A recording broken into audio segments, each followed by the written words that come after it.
Hello all, I'm Sai and you're watching the Book Dragon. In today's video, I'm bringing to you a huge book haul. I have a total of 14 different books here, and of those 14, I have 3 different series also. So without any further ado, let's get into the books right away. The first book in this book haul is actually the first half of a series, and it is Dune by Frank Herbert. This is actually the bind-up of the first 3 books inside the series, which are Dune, Dune Messiah and Children of Dune.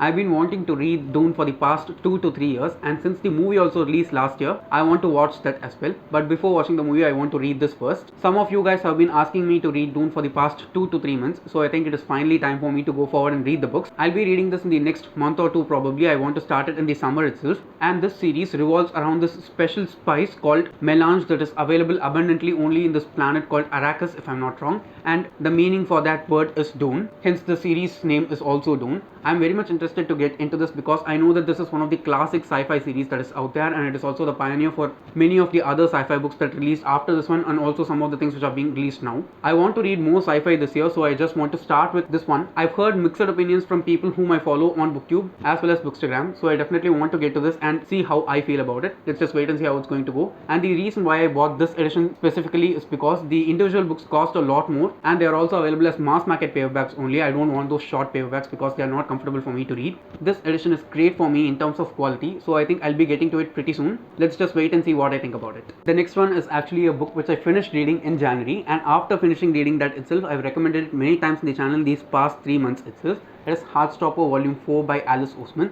I have read the first 4 volumes of the graphic novel that have been released so far, and I'm also following it on webtoon. I'm updated with all the chapters that have been released so far. The reason why I bought the 4th volume alone is because while I bought it, the other 3 volumes were not available for me. Also, this is very expensive, okay? This single book itself costs 700 rupees for me. The other 3 volumes are not as much expensive, but they were not available at that time. They are available right now, so I'll be purchasing them pretty soon. Now, this series follows 2 boys, Nick and Charlie, who fall in love with each other and everything that happens in their high school life. Even though the series is just a romance in its center, there are many other things that the author works on surrounding that romance, and it is very beautiful to read. I'm sure that if you're feeling low in some way, if you read the series, you'll just feel far better, because I was in kind of a bad mood in January, and when I went forward and read this on webtoon, I just got so happy because it will spread that warmth in your heart. You don't even have to buy the graphic novels in order to read the series as a whole. You can just read it on webtoon for free. So just a side tip which I want to give is that just go forward and try it on webtoon. I'm sure that you will love it. So yeah, the second book is Heartstopper Volume 4.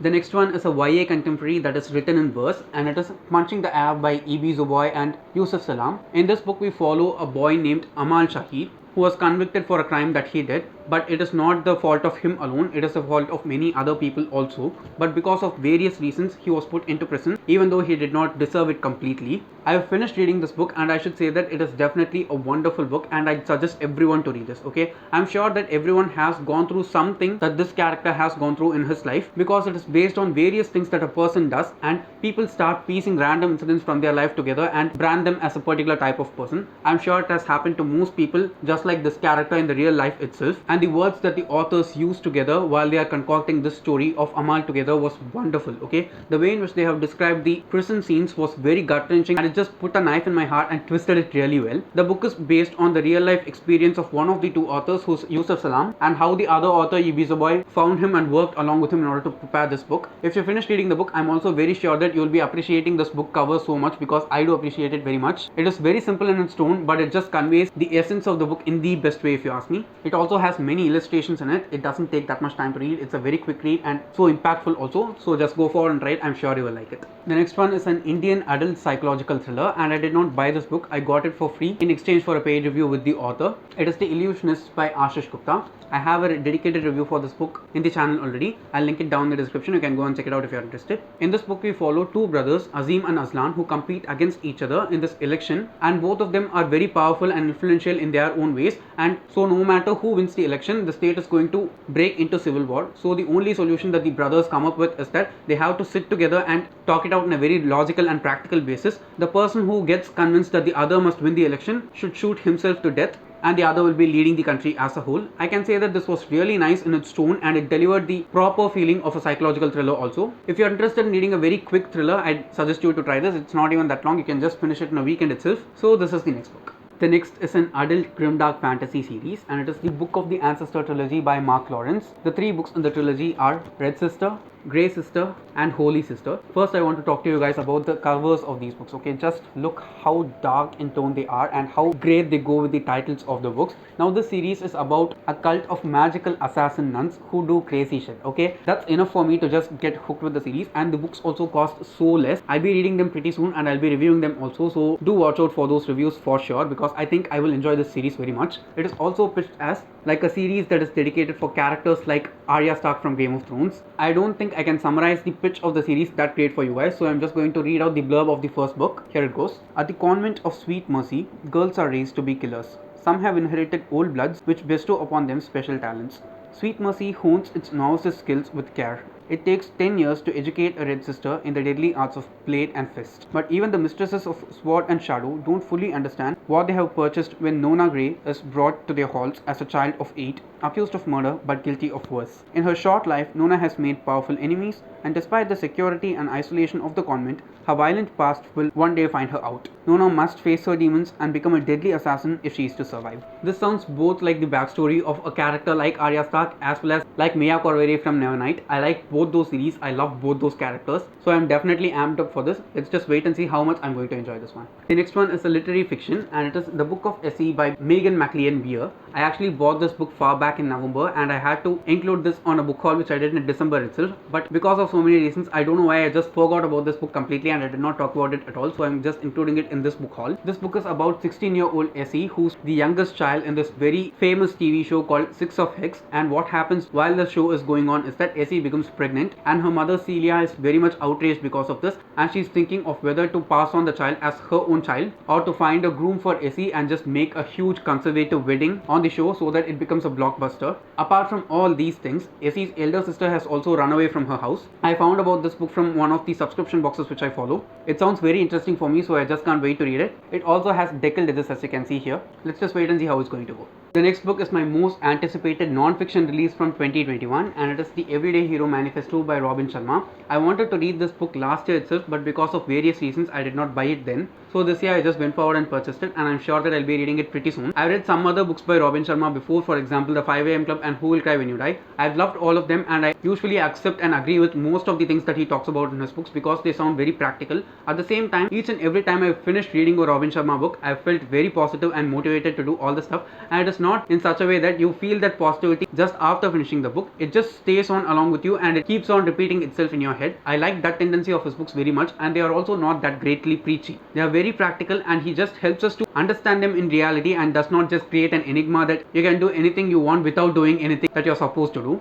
He's definitely one of my all-time favorite non-fiction authors, so I'm very much interested to read this and see what I'm going to grab out of this. So yeah, I have very high expectations for this one. The next one is Ego is the Enemy by Ryan Holiday. I've heard really amazing things about this book as well as Ryan Holiday's books in general, but I think this is the most popular of all the books that he has written so far. I've heard only great things about this book from everyone who has talked about it. I know that I have an ego and I have a knowledge of some of the things which come and taunt it and touch it at times, and I don't want to make myself a prey for that ego because I know that I'm going to grow in life, and I know that there are times during which the ego will peek in and try to spoil some of the stuff that are there. I'm sure that there is no point in life that we'll get rid of our ego. No matter how much older we grow, all of us are going to have some ego in us which is going to either help us or pull us off our feet. I want to make the best use of the ego that I have in order to help me in my growth as a whole, so I'm definitely going to read this. It's not even that long. I'll let you guys my thoughts on this book after I finish reading it.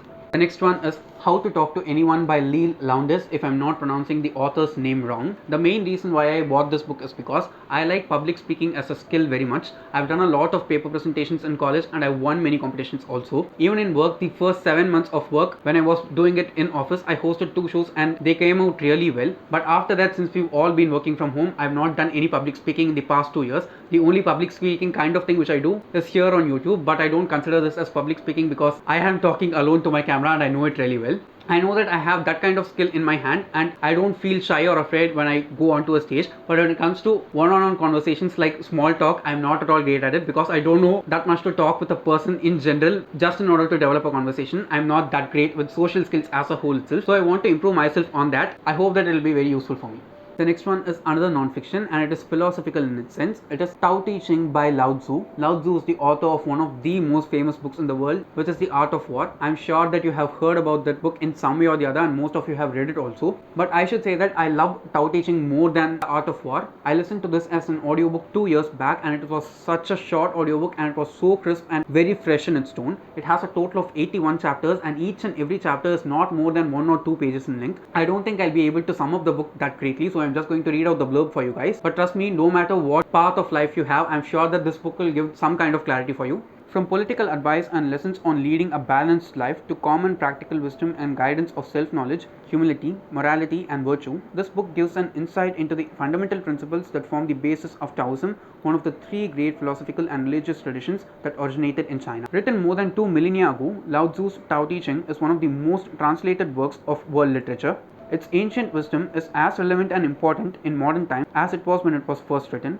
A great classic, it continues to remain an indispensable source of inspiration. I can say that sums it up pretty well. So just go forward and try it. I'm sure you will like it. It is very short and it will definitely give you some kind of clarity. The next one is a super famous book, and it is The Little Prince by Antoine de Saint Exupery. I'm sure you have heard about this book. It is about this person who crashes his plane in the Sahara Desert, and he encounters this little boy called the Little Prince, and the conversations that happen between the narrator and the Little Prince, they just talk about life in general, and it is very different each and every time you read the book. I've actually read the book only once as an ebook while I was in college, so I just wanted a physical copy of it. It is super short in length, does not even run for 100 pages long, and it has a lot of illustrations that are done by the author himself. So if you've not read The Little Prince yet, please do go forward and try it. I started making this video as a book haul, and now it is going like a recommendation list. I don't know why. So yeah, this is the next book.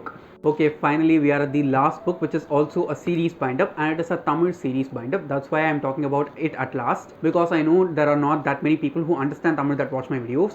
So the series that I am talking about is Sivagamiyin Sabatham by Kalki. I don't know how many books Sivagamiyin Sabatham has, but all of them are present in this bind-up. It runs for nearly 1200 pages, and trust me, the quality of this bind-up is awesome. It just costs 350 rupees, but compared to some of the other bind-ups which I have on my shelf as hardcovers, this is far greater in quality. I'll provide the Amazon links for all the books in the description. Please do consider buying from them. So Sivagamiyin Sabatham actually takes place before Ponniyin Selvan, but both of the series are not related to each other in any way. They are just like companion series. We can read both of them in any order. I've read only the first 2 books of Ponniyin Selvan itself. I'll be reading the whole series before the first movie comes out, so that I have a whole picture of the series before I watch the movie. After reading that, I'm planning to get to this also. Yeah, this is the last book / series in this book haul. So yes guys, those are all the 14 books which I bought very recently in the past 2 to 3 months. And if you've read any of these books, please do let me know down in the comments how they are and what I can expect from them. And if you did enjoy watching today's video, don't forget to give it a thumbs up and also share it to your friends. If you want to get more content from me, do subscribe to the channel. Thanks for watching and have a great rest of your day.